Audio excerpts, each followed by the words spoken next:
الحمد لله وكفى والصلاة والسلام على من لا نبي بعده أما بعد فأعوذ بالله من الشيطان الرجيم بسم الله الرحمن الرحيم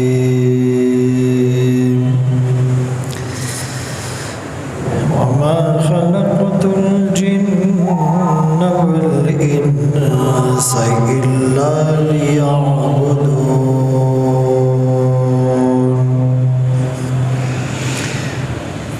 وقال النبي صلى الله عليه وسلم الدين النصيحة أو كما قال عليه الصلاة والسلام صدق الله مولانا العظيم وصدق رسوله النبي الأمي الهاشمي المدني الكريم ونحن على ذلك لمن الشاهدين والشاكرين والحمد لله رب العالمين زندگی آمد برائے بندگی زندگی بے بندگی شرمندگی نہ دنیا سے نہ دولت سے نہ گھر آباد کرنے سے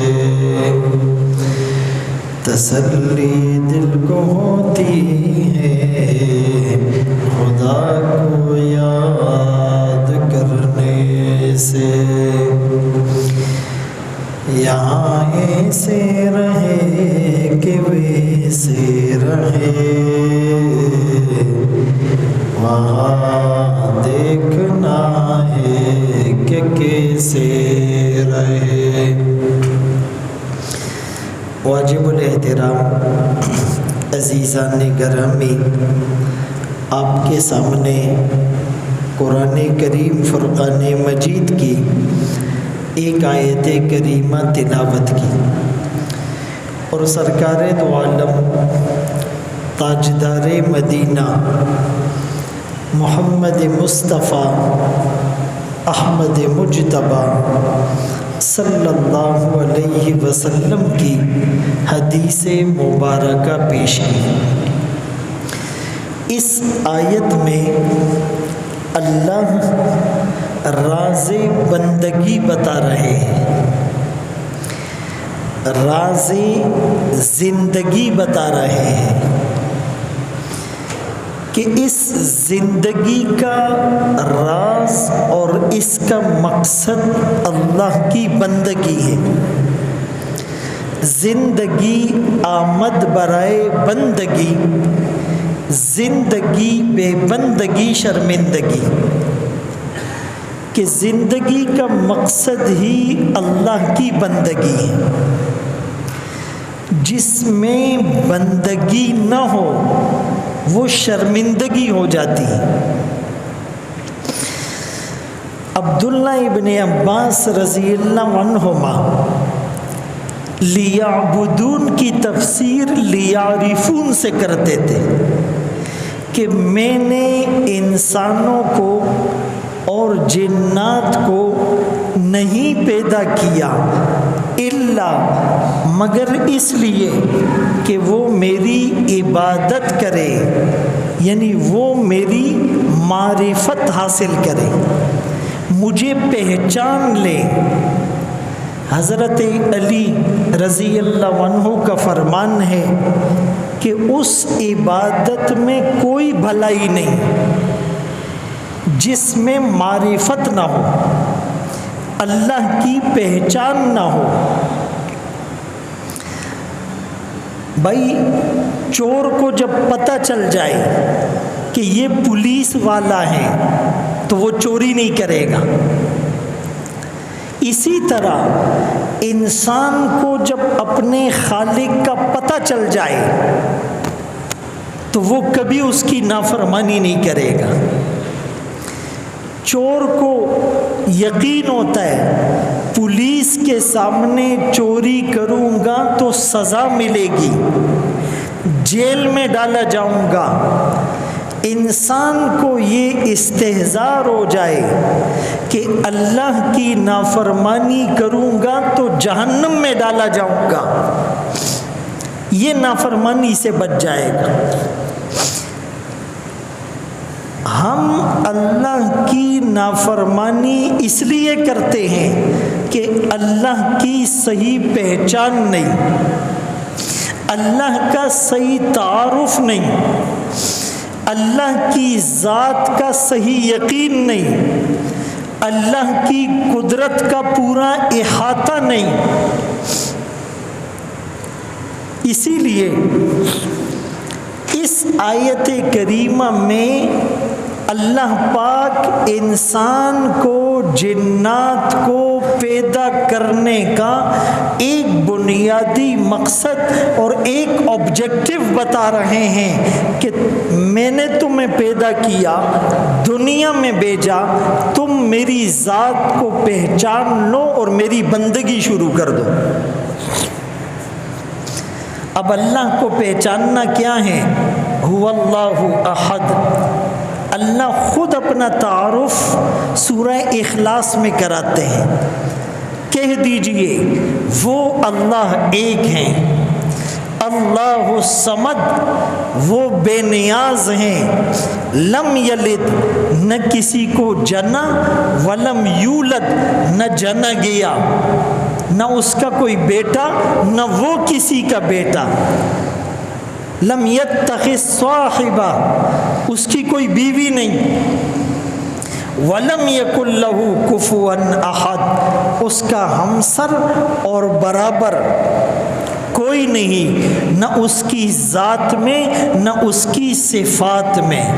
یہ سر جھکے صرف اس کے سامنے،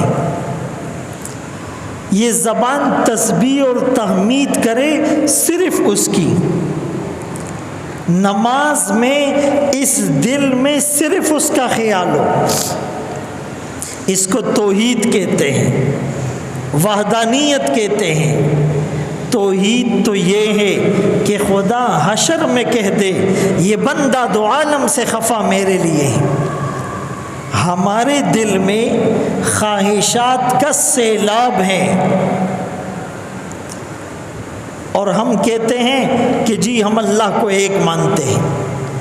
توحید اور اللہ کی ذات کا اکیلے ہونا یہ کیسے اس دل میں سما سکتا ہے جب اس میں خواہشات کا سیلاب ہو؟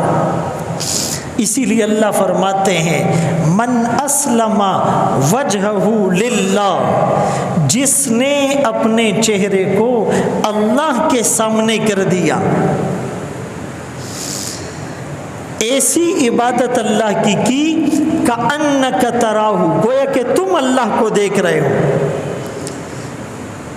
فَإِن لَّمْ تَكُن تَرَاهُ، اگر یہ خیال نہیں آتا کہ میں اللہ کو دیکھ رہا ہوں، یہ خیال تو ضرور آئے کہ اللہ مجھے دیکھ رہا ہے۔ باپ دیکھ رہا ہو کوئی گناہ نہیں کرتا، بچہ دیکھ رہا ہو کوئی گناہ نہیں کرتا، بیوی ساتھ ہو کوئی بدنظری نہیں کرتا، کرتا بھی ہے تو کنکیوں سے دیکھتا ہے، اس کو پتہ نہ چل جائے۔ یعلم خائنۃ الاعین وما تخفی الصدور، وہ اللہ تو آنکھ کی خیانت کو بھی دیکھتا ہے، سمجھتا ہے، جانتا ہے، اس سے ڈھکی چھپی اور مخفی اور پوشیدہ کوئی چیز نہیں۔ تو جب دل سے خواہشات نکلے گی دل سے غیر نکلے گا تو دل میں اللہ تنہا رہ جائے گا، پھر عبادت میں یوں لگے گا جیسے میں اللہ کو دیکھ رہا ہوں۔ اور جیسا حال ہمارا اور آپ کا ہے، کھڑے مسجد میں ہیں، نماز کی حالت میں ہیں، زبان سے قرآن بھی پڑھ رہے ہیں، لیکن دل دماغ کہیں اور ہے۔ ایسی نماز کے بارے میں کہا، تو جو سربا سجود ہوا کبھی تو زمین سے آنے لگی صدا، تیرا دل تو ہے صنم آشنا، تجھے کیا ملے گا نماز میں؟ وہ ایک سجدہ جس میں دل میں صرف اللہ ہو، غیر نہ ہو، جس سجدے میں آپ اللہ کو دیکھ رہے ہو، اللہ آپ کو دیکھ رہا ہو، وہ ایک سجدہ جسے تو گراں سمجھتا ہے، ہزار سجدوں سے دیتا ہے بندے کو نجات۔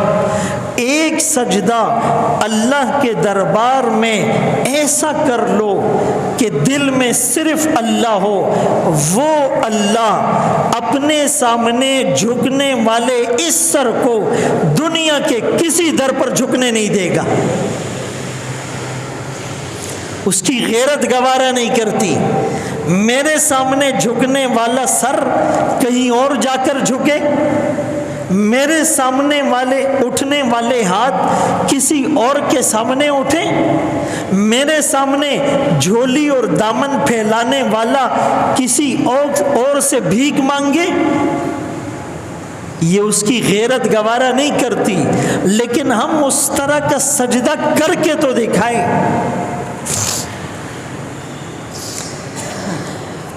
میرے محترم دوستو، اللہ نے انسان کو اپنی عبادت کے لیے کیوں پیدا کیا؟ اس کو ہماری عبادت کی کیا ضرورت پیش آئی؟ اس کو ہماری عبادت سے کیا فائدہ ہے؟ کوئی فائدہ نہیں ہے۔ اگر ساری دنیا اللہ کی اطاعت، فرما برداری، عبادت پر آ جائے، اس کی بادشاہت میں ذرہ برابر اضافہ نہ ہو، ساری دنیا اس کی نافرمانی پر جمع ہو جائے، اس کی بادشاہت میں ذرہ برابر کمی نہیں ہونے والی، تو پھر عبادت کا حکم کیوں دیا کہ انسان تو تر و تازہ ہو جائے گا، تیرا دماغ فریش ہو جائے گا۔ آدمی کو بھوک لگ جائے، کھانا کھاتا ہے، انرجی بحال ہو جاتی ہے۔ آدمی کو پیاس لگتی ہے، شربت پیتا ہے، انرجی بحال ہو جاتی ہے۔ آدمی کو تھکن ہوتی ہے، نیند کرتا ہے، آرام مل جاتا ہے۔ آدمی کو تکلیف ہوتی ہے، ٹیبلٹ کھاتا ہے، اس کو آرام آ جاتا ہے۔ اسی طرح جب تیری روح بے چین ہوگی، تو میرے سامنے جھکے گا، تیری روح کو قرار اور سکون آ جائے گا۔ اس عبادت میں بھی اس کا فائدہ کوئی نہیں، میرا اور آپ کا فائدہ ہے۔ اور دوسری مثال کہ اس دماغ کی مثال میگنیٹ، مقناطیس کی طرح ہے۔ مقناطیس چیزوں کو اپنی طرف کھینچتا ہے، لوہے کو کھینچتا ہے۔ اسی طرح انسان جس چیز کو سوچتا ہے، جو چیز سوچتا ہے اس سے ملتی جلتی چیزیں خود بخود آنا شروع ہو جاتی ہیں۔ آپ مٹی میں میگنیٹ اور مقناطیس کو ڈالو، وہ مٹی کو کھینچے گا، وہ لوہے کو کھینچے گا۔ ہم گناہ کو سوچیں گے، گناہ کے خیالات آئیں گے۔ ہم مراقبہ کریں گے، ذکر کر کے اللہ کو سوچیں گے، پیاری چیزیں اندر آئیں گی۔ بھائی گوگل ایک سرچ انجن ہے، اس کا جو سرچ باکس ہوتا ہے اس میں آپ لکھ دیں گانے، تو جتنی گانے کی ویب سائٹس ہیں جتنی ویڈیوز ہیں، جتنے سنگر ہیں، جتنے میوزیکل انسٹرومنٹ ہیں، جتنے میوزیکل کنسرٹس ہیں، وہ سب آ جائیں گے، اور آپ اسی سرچ باکس میں قرآن لکھ دیں، قرآن آئے گا، ترجمہ آئے گا، تفسیر آئے گی، قرآن کی تلاوت کرنے والے قاری آئیں گے، آیات آئے گی، تفسیر کی کتابیں آئے گی، مفسرین کے نام آئیں گے۔ جس طرح گوگل انجن کے سرچ باکس میں جو ٹائپ کرو گے اسی طرح کی چیزیں آئے گی، اس دماغ میں جس کو سوچو گے وہی آئے گا۔ اسی لیے بزرگ کہتے ہیں مراقبہ کرو، اللہ کو سوچو، اللہ کی ذات کو سوچو۔ میرے محترم دوستو، ما خلقت الجن والانس الا لیعبدون، میں نے جنات اور انسان کو اپنی عبادت کے لیے پیدا کیا۔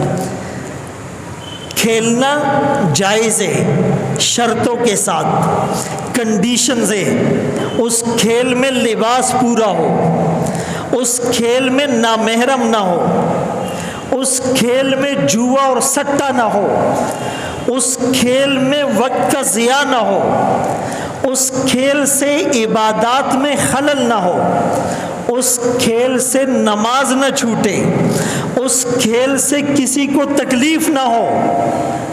اسلام کا مقصد لوگوں کو کھلاڑی بنانا نہیں ہے۔ ہاں، کھیل برائے زندگی ہو، ریفریشمنٹ کے لیے، صحت کے لیے، ورزش کے لیے، فزیکل ایکسرسائز کے لیے، لیکن زندگی برائے کھیل نہ ہو کہ پوری زندگی کھیلوں میں گزار دی۔ یہ مسلمان کا مقصد نہیں۔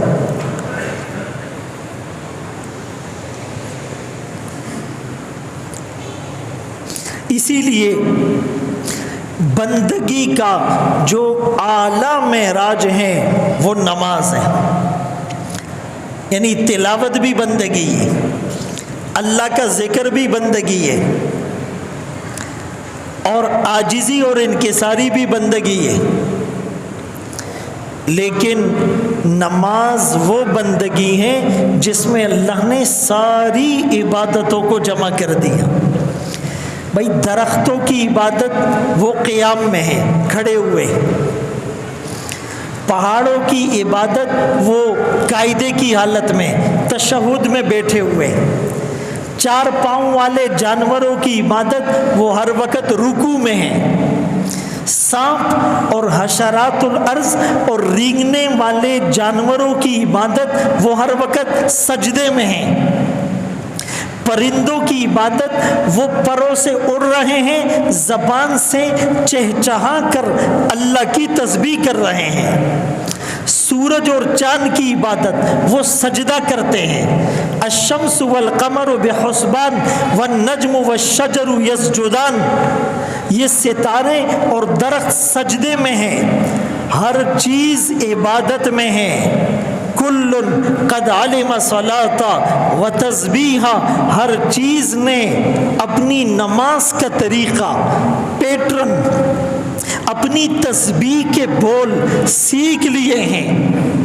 وَإِن مِّن شَيْءٍ إِلَّا يُسَبِّحُ بِحَمْدِهِ وَلَٰكِن لَّا تَفْقَهُونَ تَسْبِيحَهُمْ، کائنات کی ہر چیز اللہ کی حمد و ثنا کر رہی ہے، تم اسے نہیں سمجھ پاتے۔ لیکن انسان کی نماز میں اللہ نے درختوں والا قیام بھی شامل کر دیا، چوپایوں والا رکوع بھی شامل کر دیا، پہاڑوں والا قاعدہ بھی شامل کر دیا، رینگنے والے جانوروں کا سجدہ بھی شامل کر دیا، پرندوں کی بولی اور ذکر اور تسبیح بھی شامل کر دی۔ اس نماز میں عاجزی بھی ہے، اس نماز نماز میں قرآن کی تلاوت بھی ہے، اس نماز میں اللہ کا ذکر بھی ہے، اس نماز میں نبی پر درود بھی ہے، اس نماز میں اجتماعیت بھی ہے، اس نماز میں مساوات بھی ہے، اس نماز میں اخوت بھی ہے، اس نماز میں مراقبہ بھی ہے، اس نماز میں دعا بھی ہے۔ کائنات کی ساری عبادتوں کو اللہ نے انسان کی نماز میں جمع کر دیا، تو بندگی کی جو معراج ہے وہ نماز میں ہے۔ اسی لیے تو فرمایا کہ یہ دین کا ستون اور پلر ہے۔ نماز آقا کی آنکھوں کی ٹھنڈک ہے، نماز اللہ سے ڈائریکٹ آن لائن ہونا ہے، نماز بے حیائی اور فحاشی سے روکنے والی ہے، نماز میں امر بالمعروف بھی ہے، نماز میں نہی عن المنکر بھی ہے۔ امیر ہو، غریب ہو، چھوٹا ہو، بڑا ہو، بادشاہ ہو، وزیر ہو، مشیر ہو، یا کہ عام سپاہی ہو، آرمی چیف ہو، یا کہ معمولی سا سپاہی ہو، پڑھا لکھا ہو یا کہ بالکل کورا اور جاہل ہو، خوبصورت ہو کہ بدصورت ہو، موٹا ہو کہ پتلا ہو، کاٹن پہنے ہوئے ہو یا 200 والے سوٹ میں ہو، برانڈڈ گھڑی پہن کر آئے یا معمولی گھڑی پہن کر آئے، اس صف میں ایک ساتھ کھڑا ہونا ہے، ایک طرف منہ کرنا ہے، ایک امام کی اقتداء کرنی ہے، ایک پیٹرن پر نماز پڑھنی ہے۔ اخوت اس کو کہتے ہیں، چبے کانٹا جو کابل میں تو ہندوستان کا ہر پیر و جمع بہتاب ہو جائے۔ یہ نماز معمولی چیز نہیں ہے۔ کبھی اس استحضار کے ساتھ ہم مسجد آئے ہیں، اس کا بلاوا آیا ہے، بھائی ایک آدمی بڑے عہدے پر ہے، اپنے آفس میں بیٹھا ہوا ہے، اس کو پانی منگوانا ہے تو وہ بیل بجاتا ہے، بٹن دباتا ہے تو نوکر آتا ہے یا نہیں؟ اب پتہ چلے جی وہ بٹن دبا رہا ہے، بیل بجا رہا ہے، نوکر صاحب نہیں آئے، آدھے گھنٹے بعد آیا، تو مالک نے پوچھا دیر کیوں کی؟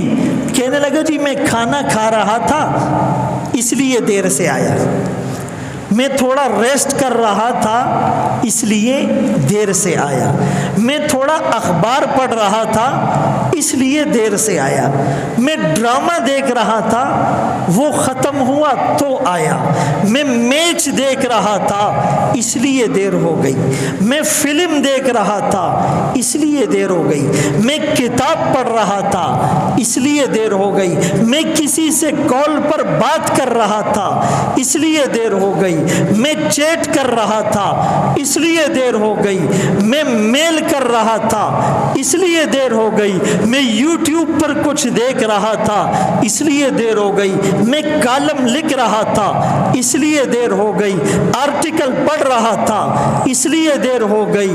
آپ بتاؤ نوکر اس کو انعام دے گا؟ یار تم تو بڑا اچھا کام کر رہے تھے، یہ تمہارا انعام ہے؟ نہیں میرے دوستو، مالک کہے گا جب میں نے بیل بجائی سب چھوڑ کے تجھے آنا تھا، تجھے تنخواہ میں دیتا ہوں، تجھے رہائش میں نے دیے، تجھے کھانا پینا میں دیتا ہوں، تیرے کپڑوں کا بندوبست میں کرتا ہوں، تیرا میڈیکل کا خرچہ میں اٹھاتا ہوں، سب چھوڑ کر آئے گا، آتے یا نہیں؟ ایک دفعہ میرا ایک دوست تھا اور وہ گورنمنٹ کا اچھے عہدے پر افسر ہے ایک ادارے میں، وہ گاڑی چلا رہا تھا، میں اس کے ساتھ بیٹھا ہوا تھا، اس کے منہ میں گٹکا تھا، اور جس کے منہ میں گٹکا ہوتا ہے تو وہ بیچارہ سلام کا جواب بھی نہیں دے سکتا۔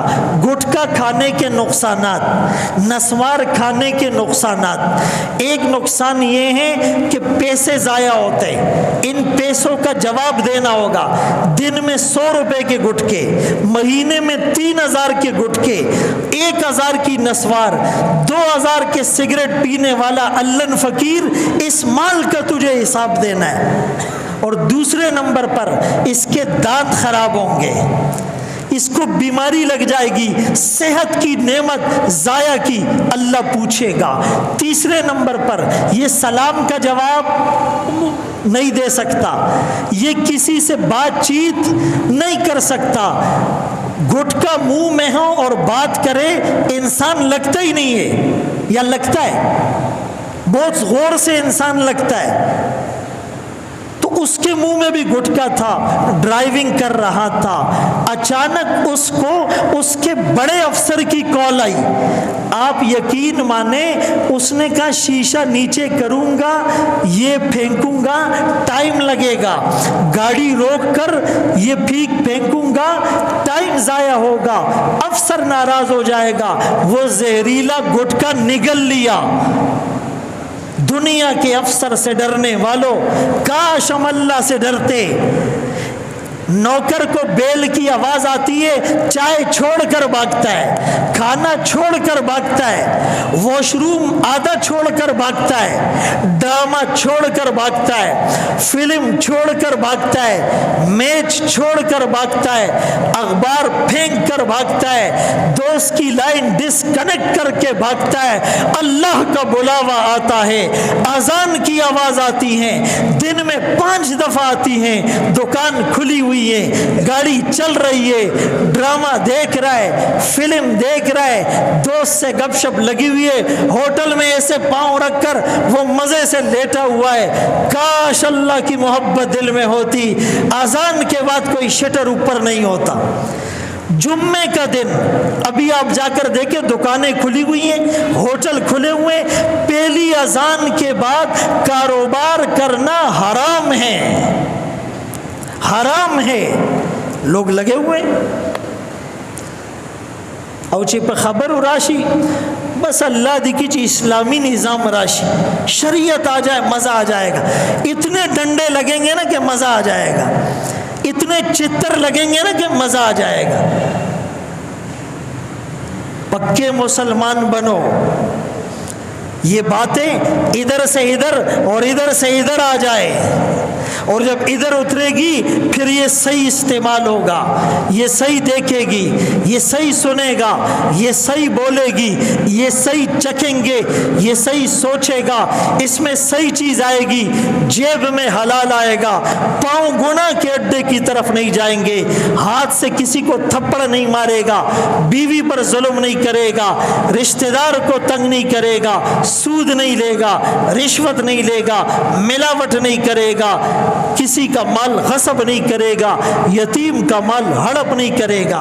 میرے دوستو، آج ہی عزم کر لو، اس کا بلاوا آئے سب چھوڑ کر اس کے گھر جائیں گے۔ عزم کرتے ہیں؟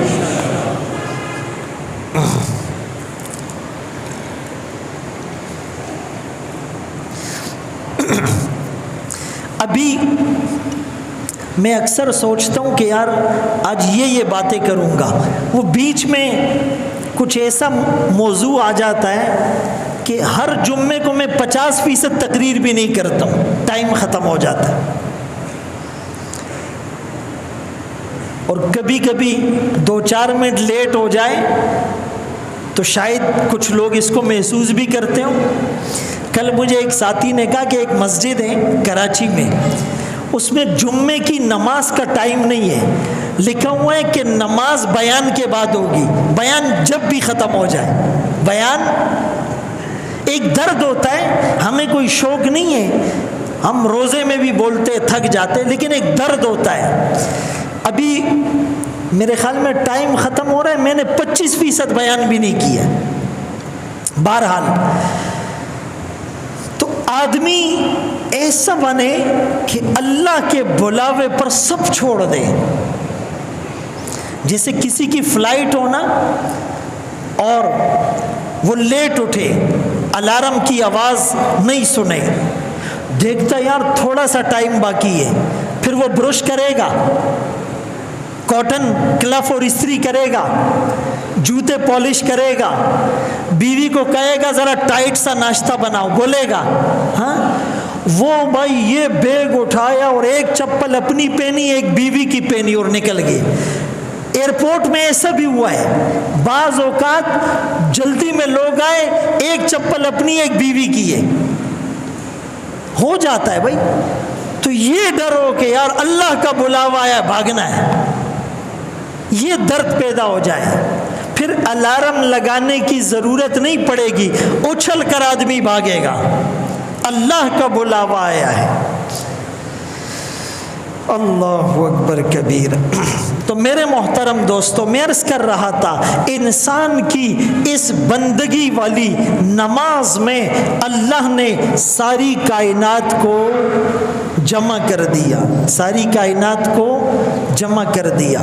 بھائی جمادات، پتھر، منرلز، سٹونز، پتھروں میں جان ہوتی ہے؟ نہیں۔ نشو نما ہوتی ہے، گروتھ، وہ بڑھتے نہیں۔ موویبل ہوتے، نقل مکانی کر سکتے خود بخود؟ نہیں۔ عقل اور سمجھ ان میں ہوتی ہے؟ نہ روح ہے، نہ گروتھ اور نشو نما ہے، نہ نقل مکانی ہے، نہ سمجھ بوجھ ہے۔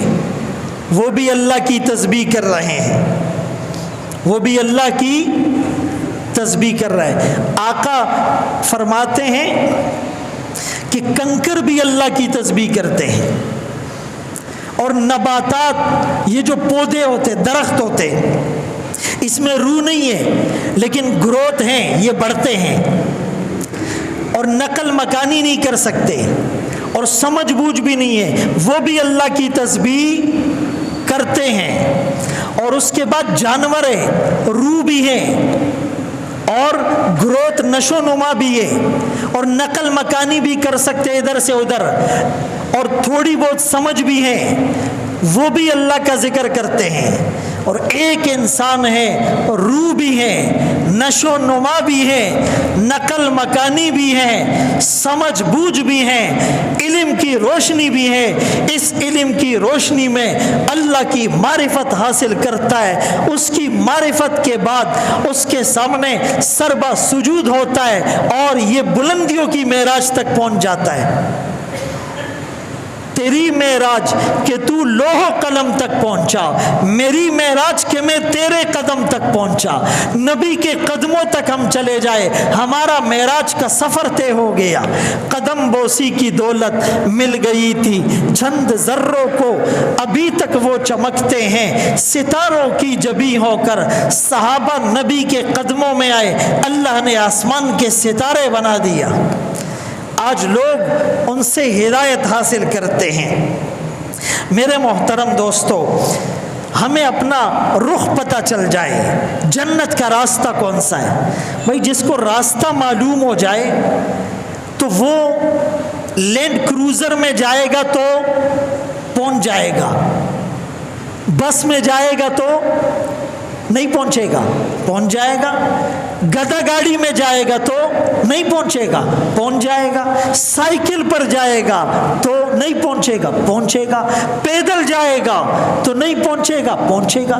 راستہ صحیح ہو، پراڈو میں ہو پہنچے گا، بس میں ہو پہنچے گا، گدھا گاڑی میں ہو پہنچے گا، ریل گاڑی میں ہو پہنچے گا، سائیکل پر ہو پہنچے گا، پیدل ہو پہنچے گا۔ ہاں کوئی جلدی پہنچے گا، کوئی دیر سے پہنچے گا، لیکن ہر ایک پہنچے گا جب راستہ صحیح ہو، ڈائریکشن معلوم ہو۔ لیکن جس کا راستہ ہی غلط ہو، پشاور جانا ہے اور کوئٹہ والے روڈ پر گاڑی ڈال دیے، حضرت صاحب جہاز میں بھی بیٹھے، وہ منزل تک نہیں پہنچیں گے۔ راستہ معلوم ہونا چاہیے، اور راستہ ہر ایک کا الگ ہے۔ بھائی موٹر وے پہ گاڑی چلتی ہے، کوئی ریل موٹر وے پہ چلائے پہنچے گا، اور پٹری پر ٹرین چلتی ہے، کوئی سمندری جہاز پٹری پر ڈالے پہنچے گا، اور پانی میں بحری جہاز چلتا ہے، کوئی ہوائی جہاز کو پانی پر چلائے چلے گا، اور ہوا میں ہوائی جہاز چلتا ہے، کوئی پانی والا جہاز ہوا میں چلائے چلے گا؟ راستہ بھی صحیح ہو اور طریقہ بھی صحیح ہو، کون سی گاڑی کس پر جائے گی؟ اور یہ سیکھنے کے لیے آپ کو مسجد میں آنا ہے، آپ کو مدرسے میں آنا ہے، آپ کو تبلیغ میں آنا ہے، آپ کو خانقاہ میں آنا ہے، آپ کو درسوں میں بیٹھنا ہے، آپ کو تعلیم میں بیٹھنا ہے، آپ کو علماء کی مجالس میں بیٹھنا ہے، تب دین آئے گا۔ دکان میں بیٹھ کر دین نہیں آئے گا۔ آپ 1 سال سونے کی دکان میں بیٹھو اور تجربہ بال کاٹنے کا آ جائے، 1 سال نائی کی دکان میں بیٹھو اور تجربہ موچی کا آ جائے، 1 سال موچی کی دکان میں بیٹھو اور تجربہ کپڑے کا آ جائے، 1 سال کپڑے کی دکان میں بیٹھو اور تجربہ سبزی کا آ جائے، 1 سال سبزی کی دکان میں بیٹھو اور تجربہ راشن کا آ جائے۔ ہو سکتا ہے؟ پھر سے بولو، ہو سکتا ہے؟ مردوں کے کپڑے بیچنے والا، اس کو عورتوں کے کپڑے کا تجربہ، کوالٹی ویرائٹی کا پتہ نہیں چلتا۔ اسی طرح دکان میں بیٹھے ہوئے اور جی ہمیں بھی دین کا پتہ ہے، موبائل میں حضرت صاحب لگے ہوئے مجھے بھی دین کا پتہ ہے، نہیں میرے دوستو، ماحول میں آنا پڑے گا۔ ایک آدمی کہتے ہیں میں سوئمر بن جاؤں، تیراکی، جانتے ہو نا تیراکی، اور وہ روڈ پر پریکٹس کرے، 1 سال پریکٹس کرے، سوئمر بنے گا؟ مٹی میں لگا تھا خرپشان اوڑی راوڑی، مٹی میں لت پت ہوگی، یا تیراکی سیکھے گا؟ میٹرس گھر میں رکھ کر اس پہ ڈائیو لگائے، تیراک بنے گا؟ تیراکی سیکھنے کے لیے پانی میں اترنا پڑے گا، ڈرائیور بننے کے لیے موٹر وے پہ گاڑی ڈالنی پڑے گی، پائلٹ بننے کے لیے ہوائی جہاز کو ہوا میں اڑانا پڑے گا، بحری جہاز چلانے کے لیے سمندر میں بحری جہاز اور کشتی رانی کا سفر طے کرنا پڑے گا، تب بات سمجھ میں آئے گی۔ اللہ نے دین کو سیکھنے کا جو پلیٹ فارم دیا ہے، اپنے ایمان کو بوسٹ کرنے کا، انہینس کرنے کا اللہ نے جو پلیٹ فارم دیا ہے، مسجد، مدرسہ، تبلیغ، خانقاہ، علماء، طلباء، قرآن، حدیث، ذکر، علماء کے بیانات، منبر، محراب، مصلی، تسبیح، مسواک، امامہ، اللہ والوں کی صحبت، عزم کرے ہم نے زیادہ وقت مسجدوں میں گزارنا ہے۔ اللہ تعالیٰ ہم سب کو دین پر عمل کرنے کی توفیق نصیب فرمائے۔ وآخر دعوانا ان الحمد للہ رب العالمین۔